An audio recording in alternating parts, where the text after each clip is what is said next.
now we can move on to the main portion of this chess lesson, which is looking at famous games of the past that I think every chess player ought to know. Some of these you might know, like really popular ones, like the opera game that Morphy played, maybe the Immortal game played by Adolf Anderssen. If you've not heard of these, then that's all the better, but I've also tried to make sure there's a couple of less well-known ones in there, so that, you know, there's a little something for everyone if you have seen those super famous games, although I still think they are very important. So I'm going to start with a bit of a less well-known one. And this one is between Spassky and Ben Larsen. If you know anything about Larsen, you'll know that he is what we call a hypermodernist player. He really liked fianchettoing his bishop on the b3 square, on the b2 square with the pawn on b3. He liked playing for the center with his pieces rather than his pawns. And in this game, Spassky really shows the importance of classical principles and controlling the center with your pawns rather than with your pieces from the side. Okay, so then of course starts with b3. We see e5. Pawn comes in the center. He's playing once again on the flank side of the board, not playing in the center here. Knight comes out to f6. All of the very basic principles are in order. A knight comes out to f3, and I don't know if I've talked to any of you guys about this in the beginner session, but whenever we see a knight come out to f3 or f6, and we have a pawn here ready, what do we want to do in this situation? When we have a knight on f3 and a pawn ready in the center of the board. We push the pawn forward because the knights are extremely well placed on these c6 and f6 squares. If we have a center pawn either on e5 or on d5, we would want to push it forward. If we could kick this knight away, we'd want to push it forward if we can kick this knight away, which is why e4 is a very strong move. He moves the knight out of the way. And do we think, by the way, that it's a good idea to capture this knight? Just interested. A bit of a poll. Anyone? Let's vote. Let's have the votes for yes. We should capture the knight. Okay, it seems pretty unanimous. Yeah, we should absolutely not be capturing this knight here. That would simply move the bishop out of the position. We need to be focusing on developing our own pieces one after another. Trading without any reason is just pointless because you're just going to liquidate the position, help your opponent get their pieces out, and often take off the pressure when you have a space advantage like we do with this pawn in the center. There's a nice saying that if you're not getting anything, yeah? Can I just ask, if white takes the knight, would that force the doubling of pawns? Yeah, I'll get onto that. Okay. Doubling the pawns is actually not always a bad thing, and in fact, in this situation, it can be quite good because Spassky took with his d pawn, which this did happen by the way, and he was able to develop his bishop very, very quickly. So basically, instead of Spassky having to play d6 followed by getting his bishop out, which would be 2 moves, his opponent spent a move capturing, and then he was able to get the bishop developed in 1 move. So he basically got a free tempo. Yes, it's a small downside of the doubled pawns, but honestly, it's not a big deal, and you're much better off getting the dynamic pluses of quick development. Yeah, so I was actually hoping someone to ask about that, so thank you. Okay, so yeah, we definitely don't want to take this one, and instead, he focuses on getting developed and making big threats. So he's currently threatening this knight here. The knight exchanges itself off, exactly as you pointed out. He takes with the d-pawn, now opening up the bishop. e3 gets played. He has to find some way to develop this bishop. But what you'll notice about this position is that this e4 pawn that has been thrust forward clamps down very, very, very nicely on the white position. It's incredibly hard to push forward. If white could play d4 here, what would black be able to do that's quite annoying?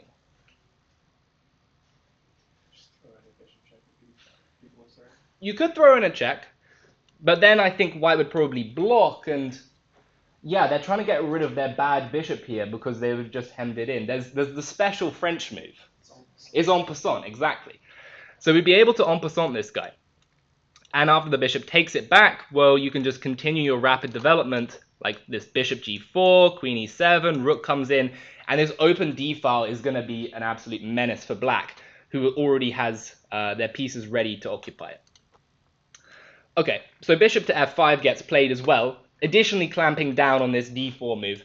Probably, if he had just been lazy and castled, white would have tried to go for this, and then take with the queen something like this, and get the queens off the board, and then maybe black's advantage would not be so clear. But he clamps down on the position even further. Queen c2 gets played. Queen e7, bishop e2, both sides just completing their development. Black wants to castle long. White's hinting that maybe they want to castle short, although that's very, very dangerous because they're having a hard time. Most of the pieces are on the queen side, and they're not very well developed. So black castles long.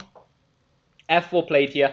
I think white was concerned about moves like h4, knight g5, and potentially queens coming in over here. Also, if they castle immediately, well, this doesn't look pleasant at all, because once again, there's going to be all kinds of attacking ideas on the king, and it just doesn't look very safe. White wanted to play f4 immediately to try and block off the bishop in the future. So he plays f4, and we don't use the French rule here. We don't take en passant because that would hang a bishop with check, which would be rather unfortunate.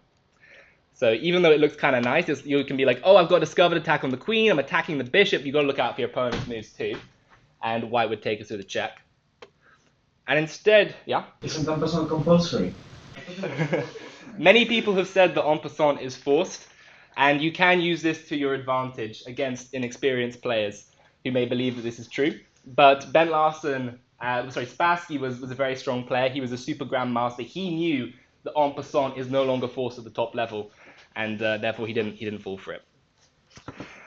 Okay, instead he played knight g4, sorry, aiming at giving a queen check here, loosening up the position and trying to invade on the light squares.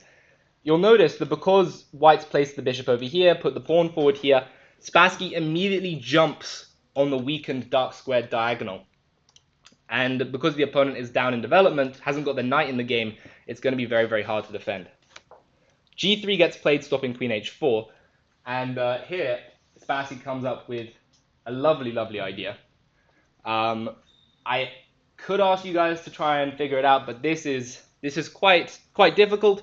You have to try and look for, okay, how is black actually going to break through the position? Is black breaking through in the center? Probably not, because this knight's defending quite well. The bishop can always come out here. It doesn't seem so easy. Does black want to break through on the queen side? Also, probably not, because the queen side is where black's king is, and we'd just be opening it up for all of white's pieces.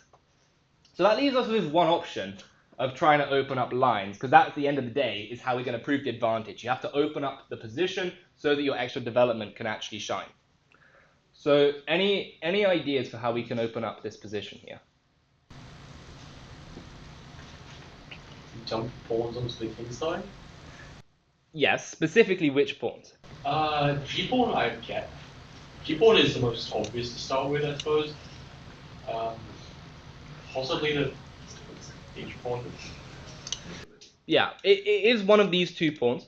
The problem with this pawn is that it drops the rook in the corner.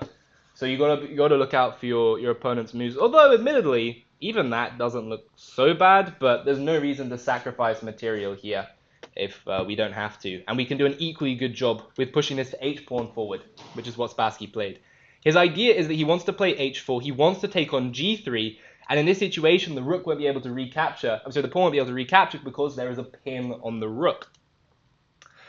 Additionally, if you capture this pawn over here, this gives white just enough time to attack the bishop, and if the bishop moves back, now this pawn is coming forward with great force. So it's not even really a pawn sacrifice. The pawn will capture, and white is essentially crushed with no pieces to defend the king side. So instead, h3 was played, and here comes a really, really nice move from Spassky. Does he move the knight out of the way just because it's under attack? What do we think? Is Spassky gonna just retreat the knight and say, okay, fair enough, you got me? Yeah? Does he take the e3 pawn? That is a very interesting idea. Moves like bishop takes on e3 should definitely be on the radar. Moves like knight takes on at e3 are also quite decent. I think black even retains an advantage with both of these moves. So those are definitely great ideas. But Spassky played something even stronger. He played h4, and this is just nasty, nasty business. h4 gets played, sacrifices the knight. He opens up the h-file by force, and you'll notice that the king is essentially getting back rank mated because it has all the pieces in front of it, all the squares in front of it are covered, and after the rooks would get exchanged, so if something like rook takes rook here, and then rook takes back, then this is just a mate threat, and the pawn is promoting, so this would be undefendable for the white pieces. So instead, after this, we get rook to g1. He tries to reject the rook on the h file. He tries to keep the position somewhat closed without a clear way in. But once again, Spassky finds a completely killer move here. Really, really nice move. And he plays rook h1. He sacrifices his other rook. The idea of this is quite straightforward, actually. It deflects the rook away, and now the pawn is coming through, and it's going to become a queen. The rook has to go back. If the rook goes back to the g1 square, then the queen is just invading. The king steps over. We can play something like queen h2, attacking the rook, and after this, we can play this, and the king is just getting mated, right? The rook has to block, the bishop has to block, and the king is suffocated in by all of these pieces. So white cannot do this. And in fact, white is just dead lost after the move g2. He tries to play rook f1, queen h4 comes anyway, king moves over, he takes promoting to a queen, which can anyone, I mean, in this position, Ben just resigned, because this was a completely brutal game. But there's actually a forced checkmate here, I think it's a mate in 3 or something. Can anyone try and find the continuation? Obviously, white is going to have to take this here, but where's the forced checkmating sequence? White bishop takes 4. No. Okay, we have the first move of a sequence, so we have to calculate the rest of our opponent. Queen pushes to the back rank. So if the king steps over, you're saying queen goes here. Does white have a move here? Queen D1. Queen d1, right. And is there a move again for us? Take it anyway. Just take it with the queen and that's a checkmate, exactly. And there's one more little move here, which is bishop e2. But it doesn't work in the slightest, because then it's an immediate checkmate from the queen. So a really nice game here from Spassky, illustrating the importance of the opening principles, even at the very, very top level. Bent was a strong player. He was like 2650, and he got completely crushed because he was not obeying the principles of the opening. Spassky showed him how it was done. Okay, we've got another similar-ish game. Looks like it's bugging out. I have to reload it. Okay. This one is the opera game. Put your hand up if you've heard of the opera game. That's perfect. Okay, that means that this is going to be new to most of you, which is exactly what I'm looking for. And I think this is probably the best game to illustrate opening development principles for beginner players. So that's very good. Okay, so he starts the game with e4. e5 gets played, knight f3. This is all standard stuff. He's putting one pawn in the center, putting a knight out to attack the pawn. Black defends it with their own pawn. This is already, in many ways, a slight inaccuracy. At the top level, this is the Philidor defense. But at the beginner level, this is just a bad move. You're blocking in the bishop. You're hemming in the black position. You're not getting your knights out. And this is not how you want to be playing chess. So here Morphy strikes with d4. He's playing in the center. Bishop comes out to g4, and this is the second big mistake that actually it was a pair of people. I think it was like Duke Carl and Count Izuard were playing this in an opera room, supposedly, like while an opera was being sung. This was played over the course of many hours, and supposedly the two of them were playing Morphy. But at the same time, I think that's somewhat disputed, and people don't even know if this was a real game. But anyway, it's still a good game. It's still a good game. Bishop g4 is a big mistake here. You don't want to be getting your bishop out before your knight, because it makes it a clear target. And Morphy just asked him after this trade here. Morphy's asking him a big question, which is, if you take this way, then my knight's capturing your pawn, and it's attacking these two guys. You're going to have to move the bishop back like this, and already I've stolen a pawn, have the development advantage as well. So you obviously don't want to do that. But then he's saying, well, now you have to give me the two bishops and help me develop my queen out in the opening as well. So that's exactly what they do. They capture the knight, the queen comes out. The queen is now already pressuring the f7 pawn. For those of you familiar with the scholar's mate, the next couple of moves should be pretty natural. The pawn recaptures, the bishop comes out to c4. There's no light squared bishop to defend it. A move like knight h6, how would we respond to a move like knight h6? Hopefully, the puzzles at the start of the lesson have primed you for this. Bishop takes h6. We are removing the defender, and after the capture, we would have a checkmate. Very nice. So instead, they don't blunder this one immediately. He plays knight f6, blocking the queen's access to the pawn over here. But now there's actually a fork in this position. White has the ability to maneuver the queen to a square which attacks two pawns at the same time. Any ideas?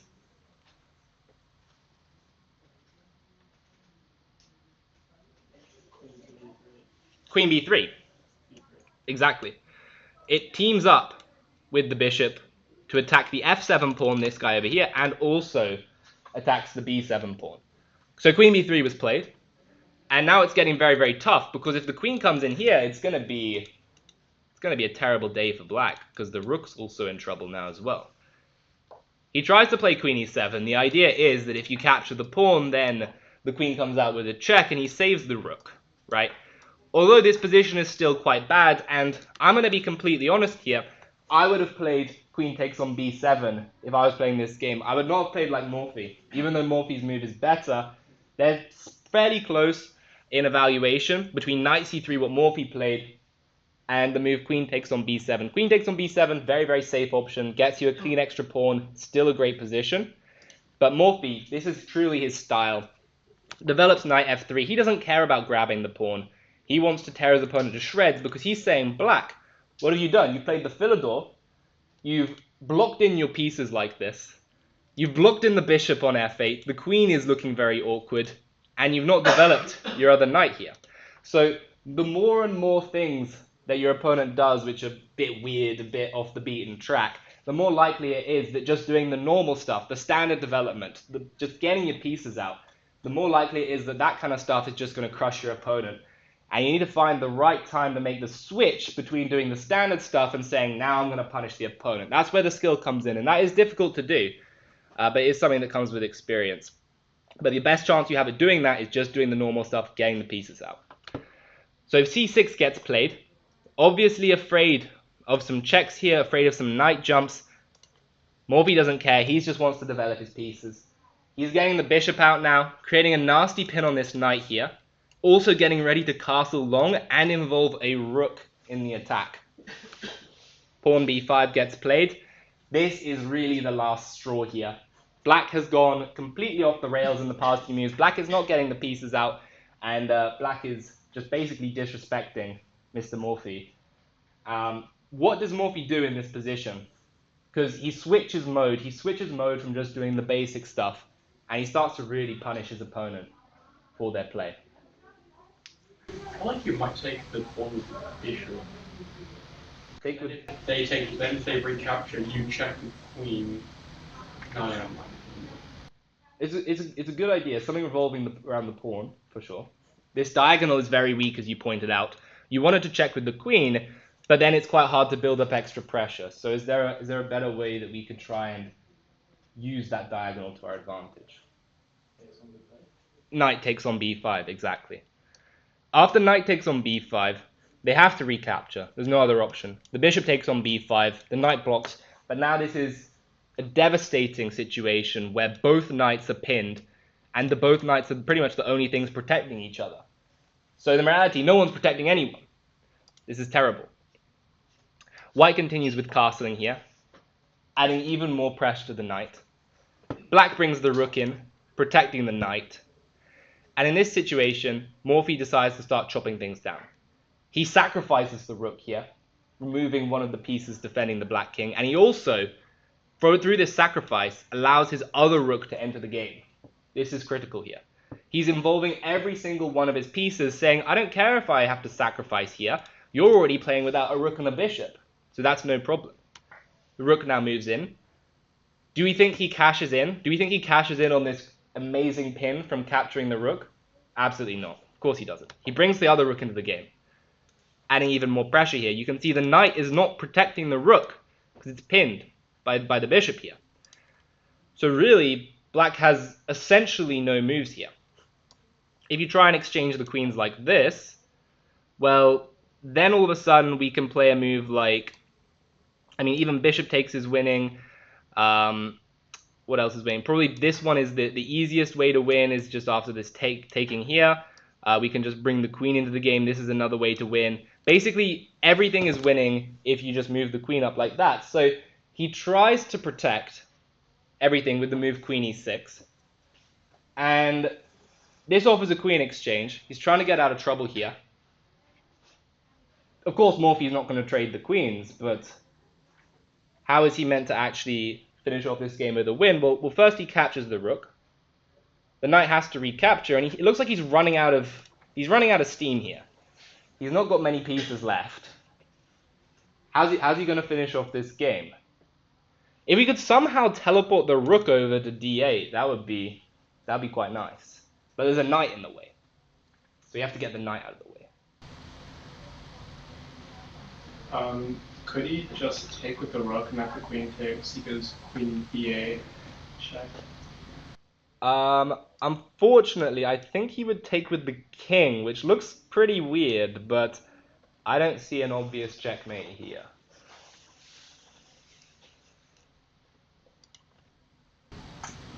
Sack the queen from b8.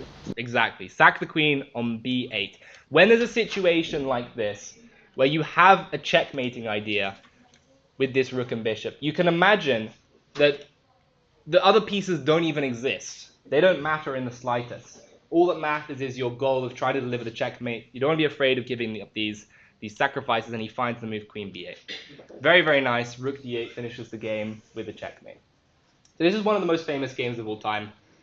It's a good one to remember. Good one to remember the importance of development, getting initiative, and playing your pieces out one after another. So yeah, don't play the Philidor, guys. Don't play the Philidor. Okay, let's do the Immortal game.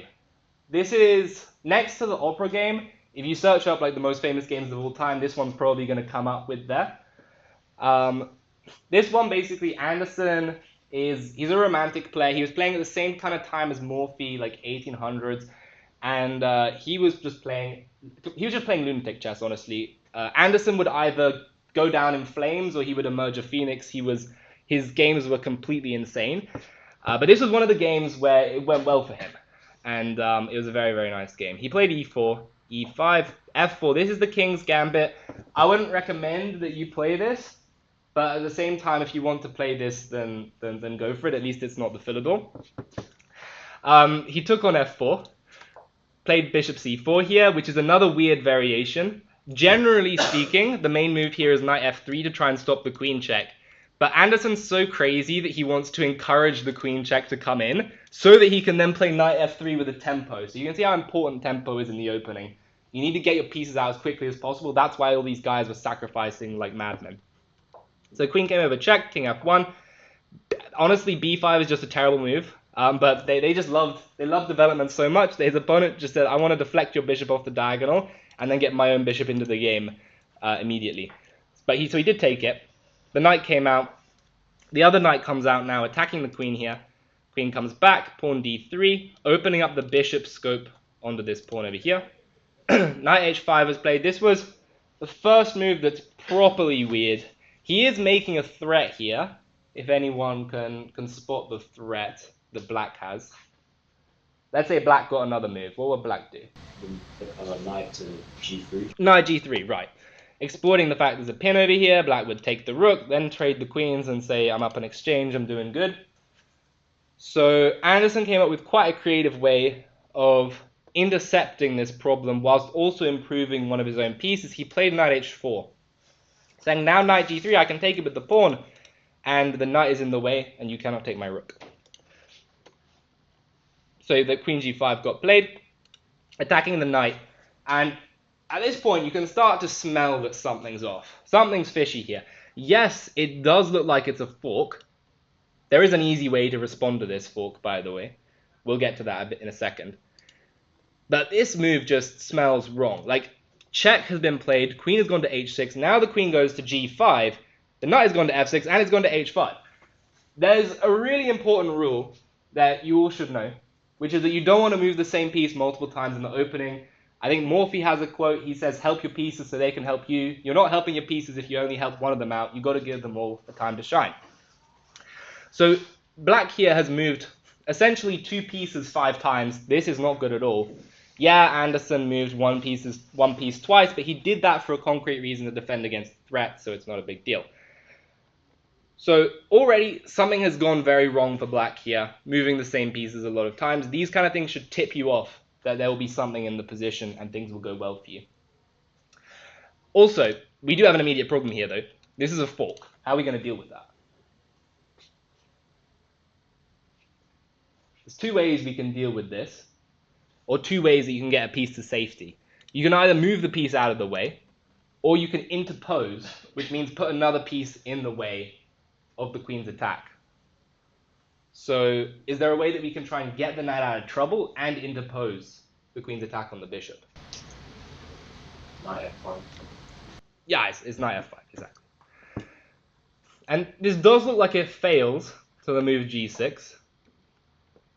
You can see this one here. I'll be honest, I'll have to look at this for a second to try and figure out what's going on. Maybe it's pawn g4. Yeah, this is kind of weird stuff. I think pawn g4 might be the way to go, because there's no en passant, there's no French rule, because the queen's under attack, and then if you take this way, then you take that way. Would have been a very, very weird position, but this isn't what happened. c6 was played, the bishop. The bishop didn't get out of the way. Instead, he played g4, counter-attacking with a similar idea that I've just pointed out. The knight went back, rook comes over protecting the pawn, and Anderssen says goodbye to his bishop, because he sees that the queen is about to get boxed around and the knight is going to get pushed back. So when the bishop gets accepted, the queen gets pushed away with h4, gets pushed away with h5, and this is probably quite hard to count at this point, but the queen has moved 1, 2, 3, and like 4, 5. I might even miss some. There's been a lot of queen moves, is what I'm trying to say, and that's not how you want to play. Queen f3 gets played. Now white plays 1 queen move. There's an immediate threat here. Pawn e5 is a big threat, but even worse is actually bishop takes on f4. The queen would be trapped. So the knight goes back, creating an escape square for the queen.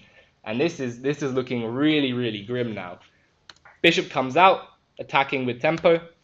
Other knight comes out, and you can see white's entire army, practically speaking, other than this rook in the corner, is developed. And white is ready to start a raging attack on this weak black king here with all of the pieces still on the back row, other than the queen, which is exactly the opposite of what we want to be doing. You don't want to bring the queen out early without extra support from all your other pieces. Queen on her own can't do much damage. Bishop comes out to c5, knight comes into d5. White does not care one bit about sacrificing this pawn over here. The queen does take it, because I think back in the day it was basically like, if your opponent sacrificed something, you had to take it. Like, them's just the rules. You can't decline a sacrifice. And bishop d6 gets played. So Anderssen says goodbye to both of his rooks with check, because he sees that he has actually got a checkmating threat. I'm going to lose both rooks with check here. You don't want to go over here, because then you would maybe not get mated, but you don't want to allow that. Queen takes the rook here. Can anyone find the forced checkmate for white in this position? I think it's a mate in 3. Or at least the starting move.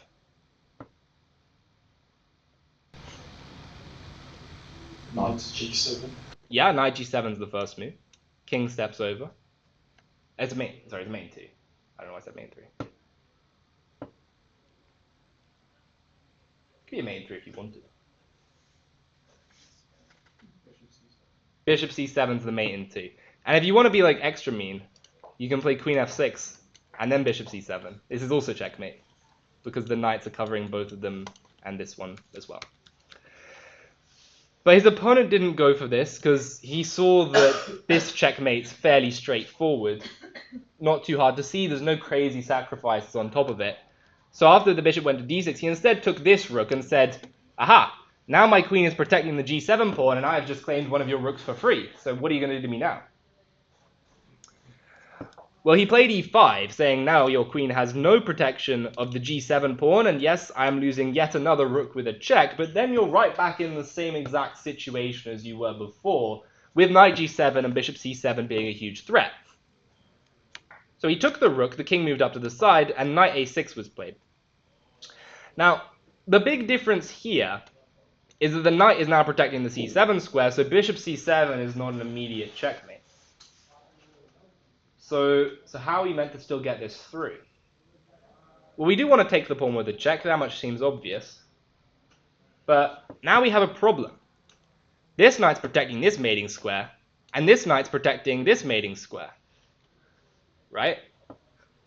If we could land the bishop to either of these two squares without the knight taking it, that would be a checkmate. So we need to find a way to deflect one of the knights away from their current position, and then we can deliver a bishop checkmate. So what's stopping the queen from taking on f7? The queen can take on f7, and this might be quite good. I mean, it's very hard to see a defense for black.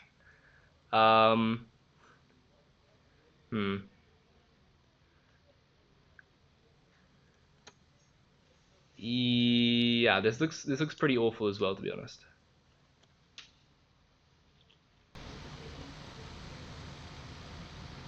Maybe knight h6 stops it. The problem is that knight h6 relinquishes this square. So this is probably a checkmate as well. I think, I think black's pretty much busted.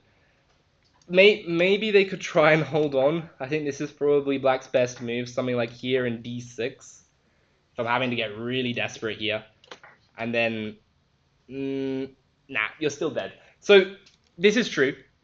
However, there's a much more forcing one and a more flashy way to finish off the game. Queen takes on f7, probably like a mate in 5, if I had to guess. But we have a mate in 2 in this position.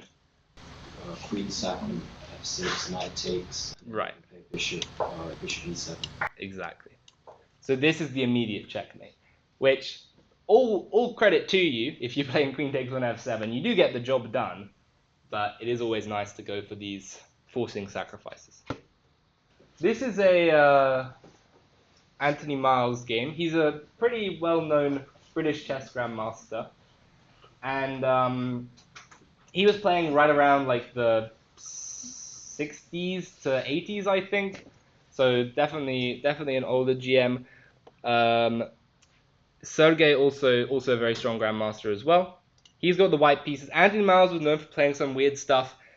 As I said earlier, theme for this lesson is playing the weird stuff often goes quite wrong. Playing the normal stuff will win you a lot more games. If that's the one thing you take away, that you should just be following the basic principles, not moving the same piece twice, controlling the center, getting your knights out, castling. All of that stuff, even if your opponent starts going crazy on the board, you should just ignore them and just keep doing your thing. And that's exactly what white does in this game. He plays d4, c4. His opponent captures the pawn. Already, Queen's Gambit accepted. I wouldn't recommend it. It's playable, but white gets a lot of development, and you have to be very sharp. You have to know how to play it very well. Knight f6, e3. So he quickly regains the pawn, but black strikes back. Castle's out of the way. a6 gets played. Now black wants to play the move b5, fianchetto his bishop on this diagonal here, and just try to take a little bit of space. This is quite a standard plan. So white immediately drops the bishop back so that now b5 doesn't come with an attack on the bishop. So b6 gets played instead, slightly more reserved version. And e4. And this is the first stage where white says, you know what, black, you've been doing some weird things this game. You've moved a lot of pawns on the queen's side without developing any of your pieces. I'm already castled. I got 2 of these guys out. And so it's time to step on the gas, time to rip open the center. And so he plays pawn e4. If you were to capture this pawn on e4, already we're running into some danger here. The rook can come into the center. The knight comes back. Even moves like pawn d5 are looking quite venomous here. The rook is currently pinning over here, so you can't capture it really. And if you want to capture with the knight, well, the problem is that you're going to be just losing all your pieces because there's still the pin here. And then white's got a fairly sizable threat of saying, I'm going to take, and then I'm going to have a protected pawn on f7 from the bishop. So like, let's say they play bishop b7, here, takes, you can take in between, the king has to step over, and then you capture here, and this is just terrible. We have a passed pawn on f7, and passed pawns on the 7th rank, they're saying they're worth about a rook. These pawns are really hard to stop. So black doesn't want to do that. So black can't take the pawn over here. Black instead takes this pawn, but the pawn marches forward, kicks the knight. The knight moves back, and now he can take with the queen. Because if you were to play a move like knight c6, he could immediately shuffle the queen over to, say, g4 or e4, and he would be making a counter threat. Probably not e4, because then bishop b7. But then, after queen g4, it makes it very difficult for black to complete their development. This pawn is very, very nasty, restricts the position a lot. So bishop b7 gets played, queen f4. He's saying, okay, I don't want you to take my knight. I'd like to be able to take back with the queen and then have an attack on your rook. Knight c5 and knight c3. So once again, this piece has moved 1, 2, 3 times, and if it wants to take the bishop and get black the bishop pair and double white's pawns, then best of luck to you, because you've moved that knight 4 times for a bishop that's only moved twice. And that is not going to get you in a good situation. In fact, that's going to put you in a miniature. So black does take the bishop, saying, I'm doubling your pawn, getting the bishop pair. Tony Miles was a bit crazy. He liked to do this kind of stuff. He liked these kinds of imbalances. The pawn captures back, bishop e7, queen g3, attacking the pawn over here. Very, very similar theme that we've looked at in, which game was it? In the Kasparov game. If black castles, what do we do?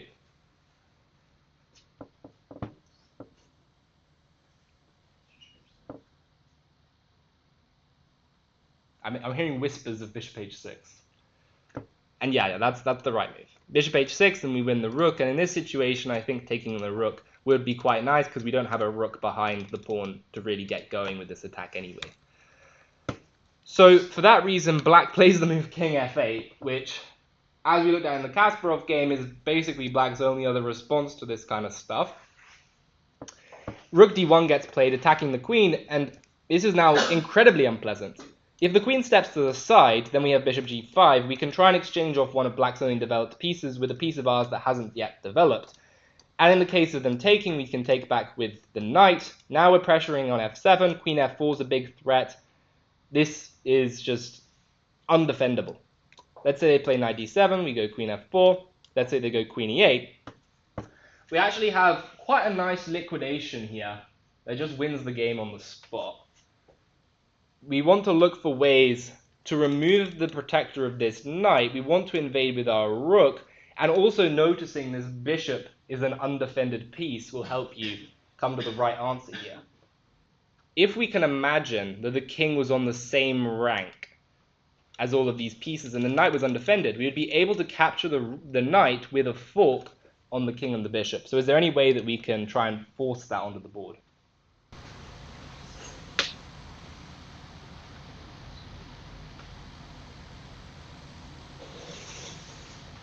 Knight takes e6 leads to a false fork between the rook and queen at least. It's not a bad idea, but the queen will take back, and I'm not seeing. Oh, wait, no. No, it's good.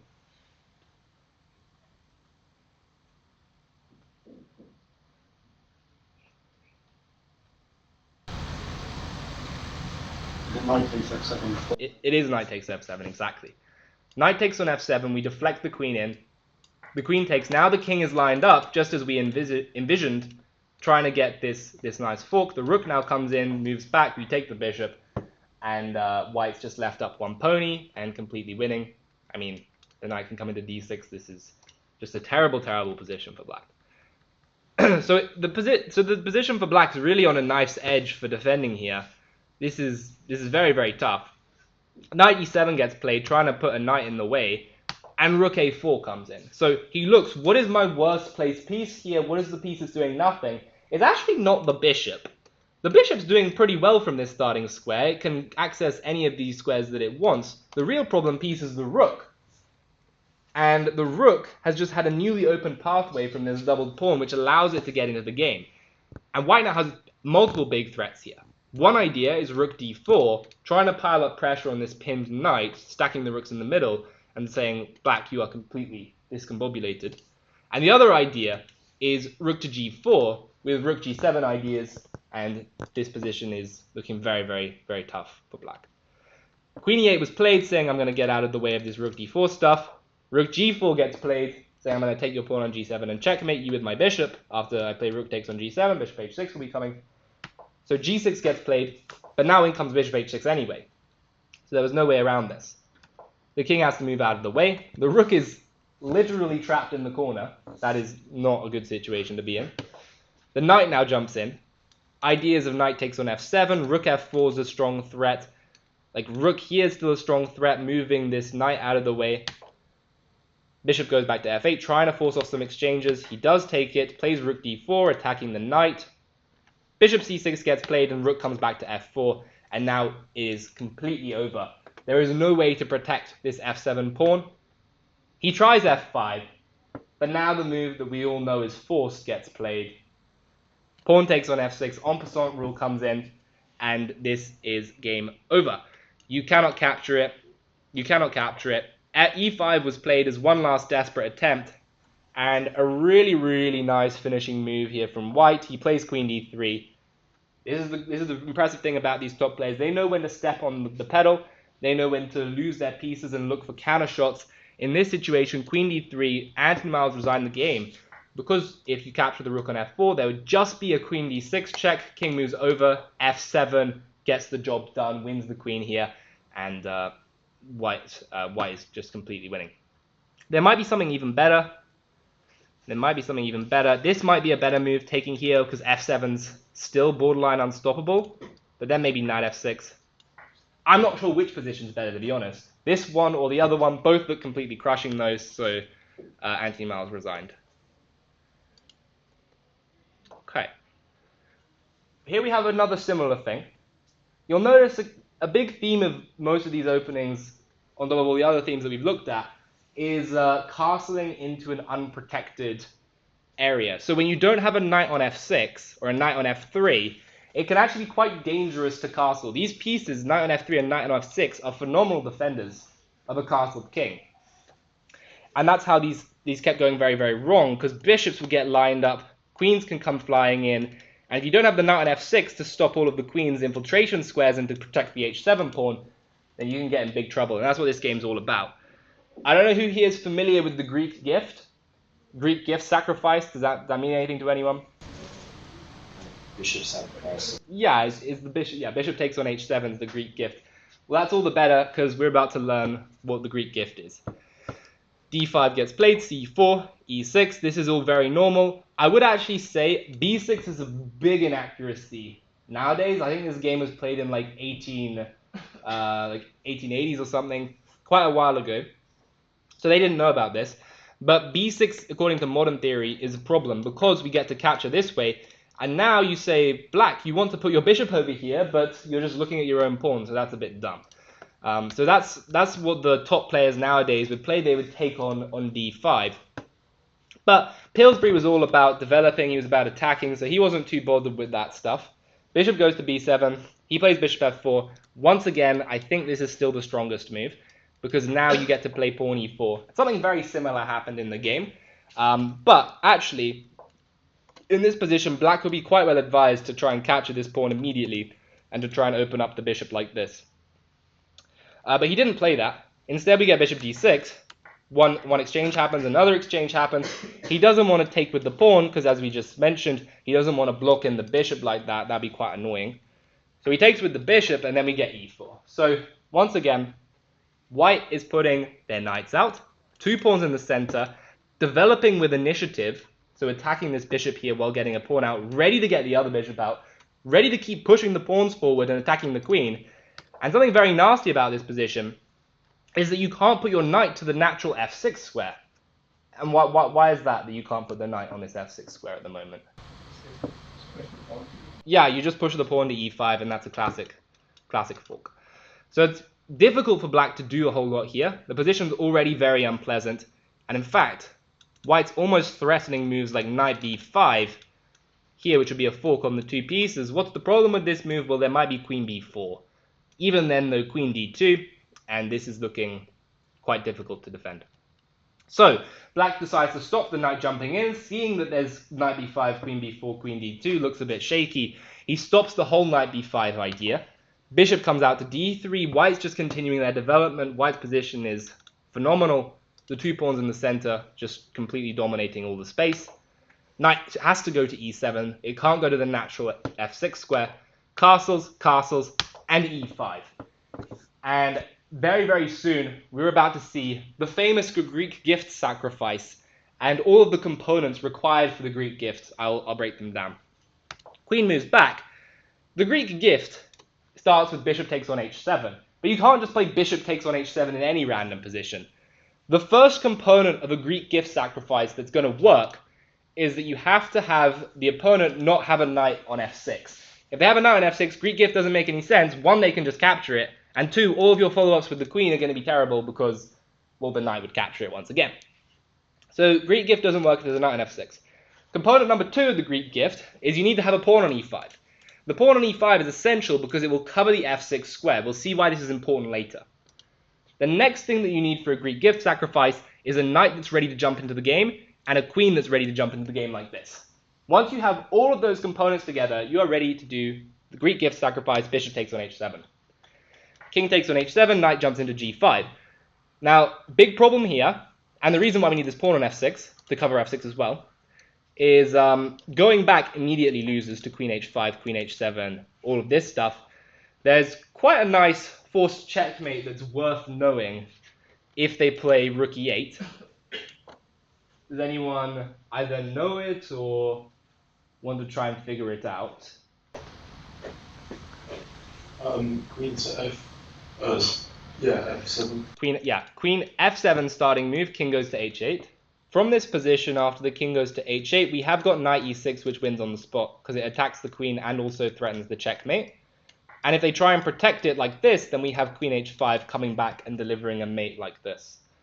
The other one that's the more standard way that you would see this one is after the check here, and check. Normally, this would actually be a checkmate because the king would go to e7 and there would be queen takes on g7. Unfortunately, in this one, it doesn't quite work because the knight would block. But then again, we might just have knight h7 here, but maybe it's not enough. Maybe it's not enough. So generally, when you go for this checkmate, if I just let me move over the just let me move over the knight for a second.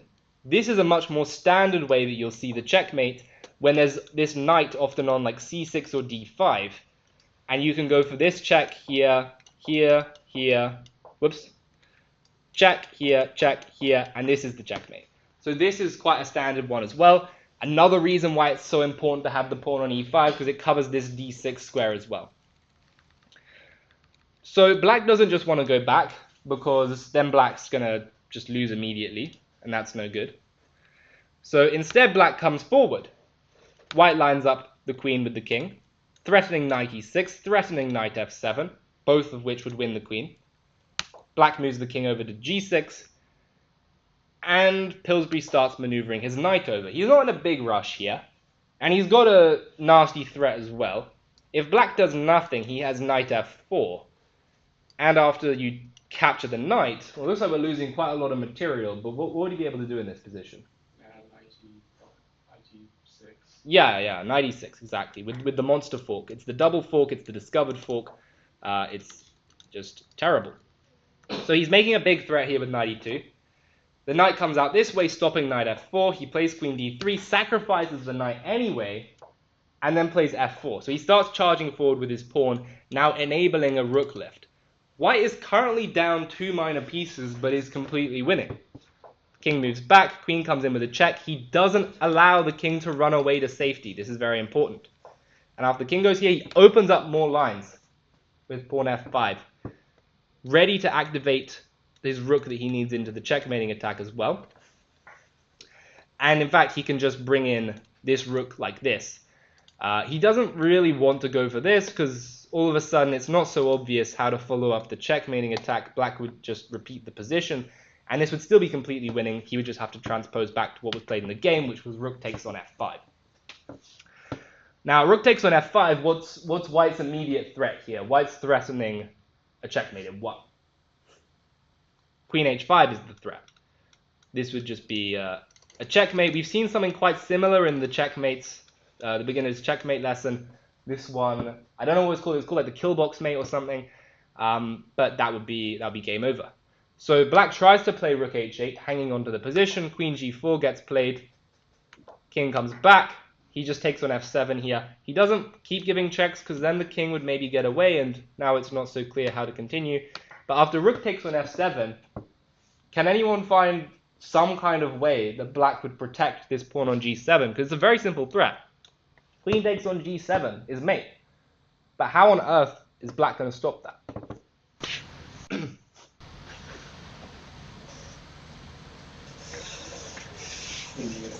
Queen g8 looks like the only move that you can stop the mate, but this now covers up one of black's key escape squares and gives us another checkmate. Queen h5 is mate in 1, exactly. Checking the king, taking away the escape square at the same time, and that's game over. So another game from Pillsbury illustrating the importance of controlling the center, not letting your pieces get passive, getting your knights out to the natural development squares. If you do these things and your opponent doesn't, you're probably going to get a good game as long as you can find the right moment to really step on the gas and take advantage. Okay, last game that we're going to look at today. The opening is not super important. It's more of like an endgame kind of position that's definitely worth knowing. And I'm going to skip right to the end. So basically, black ended up in this kind of position with a more active rook, and white had a more passive rook. Black put their rook on the open c file, disallowing white from doing the same. White played king d2, saying, I'm now going to oppose your rook. And this plan was actually a big mistake. Knight c4 gets played, he liquidates the position. This guy's just trying to draw Rubenstein, who's one of the greatest players of the 20th century. And he tries to play rook c1. Now, on the surface, do we think rook c1 is a good move? If yes, then why? If no, then why?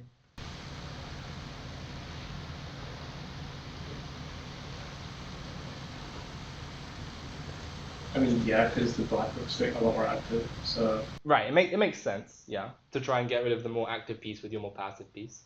Anyone else? Possibly not, because after the trade your things on the back rank. Right, yes.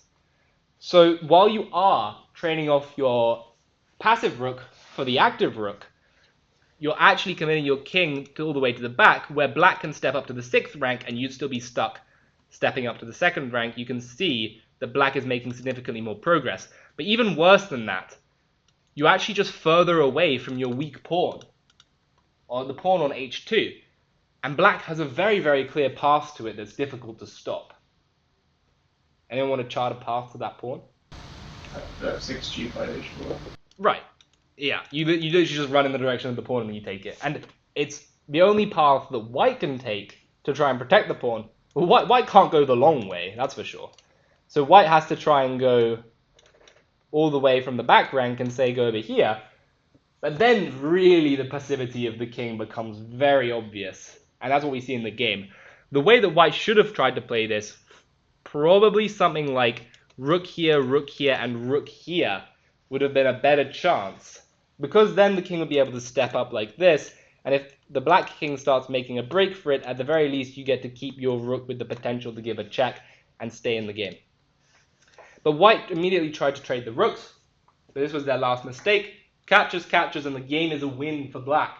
After king f6, king here, king here, king here, king here. The king is now getting to h3. The white king is stuck on g1. And this might look like a fortress, but it most definitely is not. He starts by playing the move e5, which is quite nice, saying that you can't even play the move f4 that you want to, because then I will take it and you'll have these doubled pawns. I'll fix them. Whoops. Just stop pressing that button. So white's just shuffling back and forth. White has nothing to do here. They have to stay protecting the h2 pawn. There's no other option. But he just keeps pushing forward. He keeps pushing forward. And when your entire plan consists of moving the king back and forth, you know you're in a bad spot. Black just keeps going for it. And now the threat is quite clear. If you continue doing nothing, well, then I'm going to take you. And if you want to try and take this way instead, then we're going to take this way. And if you continue doing nothing forever, well, eventually this is going to go terribly, terribly wrong, because this king is back here, this king is up here. We simply run over, take both the pawns, and black wins easily. So this was not... Actually, there is something quite interesting here. If they play a4... Oh no, we can still take it because the king's too far away. But there'll be situations where the king is too close. We'd actually want to ignore it and then potentially win this pawn. But it doesn't matter. So white was desperately trying to avoid this transformation. And came up with a little counter shot with this move e4.